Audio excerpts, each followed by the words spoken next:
En décembre dernier, le groupe Bolloré, leader du transport et de la logistique sur le continent africain, a vendu ses activités pour 5,7 milliards d'euros au géant MSC. Bolloré Africa Logistics a officiellement pris fin aujourd'hui, place désormais à Africa Global Logistics qui figure au sein du groupe italo-suisse numéro 1 mondial du transport maritime. Quelles sont ses ambitions? Pour en savoir, nous posons les questions ce soir à Philippe Labonne, le président du groupe AGL. Bonsoir et merci d'être avec nous. Bonsoir. Africa Global Logistics évolue au sein du groupe MSC donc. Pourquoi le groupe italo-suisse a-t-il racheté pour 5,7 milliards d'euros les actifs logistiques du groupe Bolloré en Afrique? La première réponse est que le groupe MSC a une grande ambition pour l'Afrique et qu'il considère qu'il peut atteindre cette ambition grâce aux équipes, grâce aux actifs d'Africa Global Logistics d'AGL. Le groupe MSC, avec lequel nous travaillons désormais, souhaite participer à la transformation de l'Afrique, souhaite être un partenaire de l'Afrique et travailler avec ses managers africains à la facilitation du commerce en Afrique avec la force du premier armateur mondial. Africa Global Logistics, ex-Bolloré Africa Logistics, donc qu'est-ce que c'est? Bolloré sans Bolloré, ou alors s'agit-il d'une rupture avec les pratiques controversées du milliardaire français en Afrique?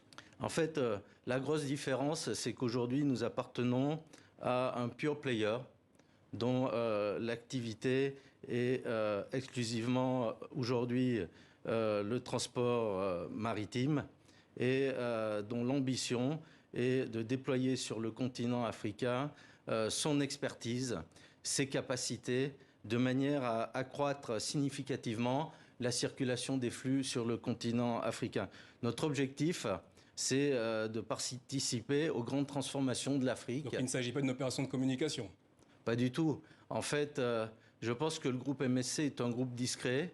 Et ce que je retiens de Diego Aponte, c'est que les actes parlent plus que les paroles. Justement, parlons de Diego Aponte. En mai 2022, à nos confrères du journal, du magazine Jeune Afrique, il disait « Nous entendons nous inscrire dans la continuité de ce que la famille Bolloré a bâti en Afrique ». De quelle continuité parle-t-il? L'investissement long terme, la similitude entre les deux familles, c'est d'inscrire leurs investissements dans une vision à long terme. Et je pense que ce qui caractérise le capitalisme familial, c'est un certain détachement avec les résultats immédiats pour privilégier la création de valeurs partagées. Partagées avec les employés, mais aussi partagées avec l'environnement. Et quand on a des enfants et qu'on estime que ces enfants pourront demain gérer la compagnie qui a été créée, il est important que l'action qui soit menée soit positive. Donc ce qui caractérise ces deux groupes, je pense, c'est une attention particulière à l'impact positif de leurs activités sur les environnements où ils l'exercent.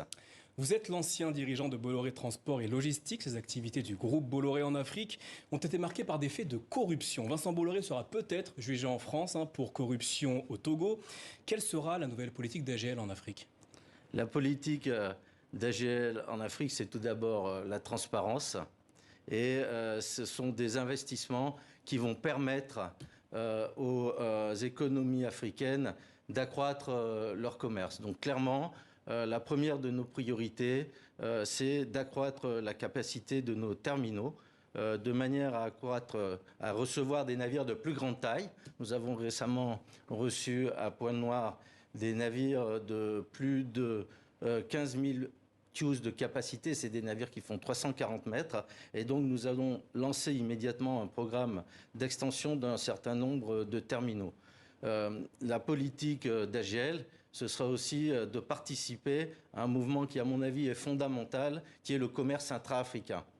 On voit aujourd'hui, à l'occasion des grands changements géostratégiques, une certaine réorientation des flux industriels, des localisations industrielles, et il est certain que l'Afrique va être un continent où les industriels vont se positionner pour desservir le marché africain et peut-être le marché européen. Et donc, il est important que les économies africaines disposent de ports capables de recevoir ces navires. Alexis Kohler, le secrétaire général de la présidence française, proche du président Emmanuel Macron, a été inculpé pour prise illégale d'intérêt dans l'enquête liée à l'armateur MSC. Ne craignez-vous pas que cette affaire porte préjudice à l'image que vous avez sur le continent ? L'image d'AGL en Afrique est l'image d'un acteur africain. AGL, c'est avant tout un groupe africain avec 21 000 collaborateurs africains, des managers africains. Et c'est un groupe qui emploie des Africains. Nous avons fait, j'ai déjà entendu ce genre de questions, donc nous avons fait des enquêtes sur notre marque. Et en fait, nous avons une très bonne marque employeur. Et nous contribuons chaque année à former des talents africains. Et surtout, nous créons de l'emploi.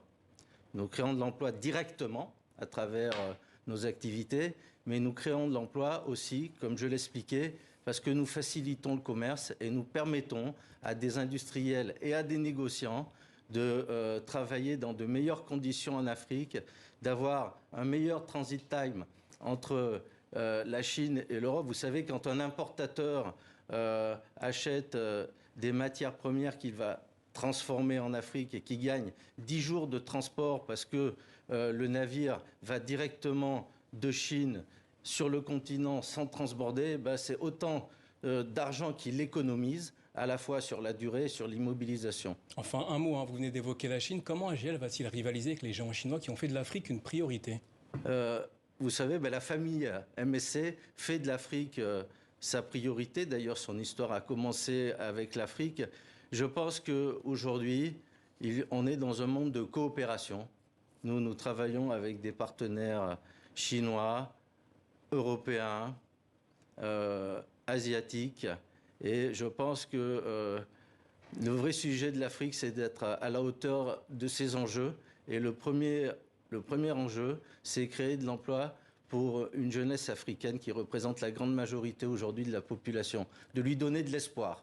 Philippe Labonne, merci d'avoir répondu à nos questions ce soir. Merci, monsieur.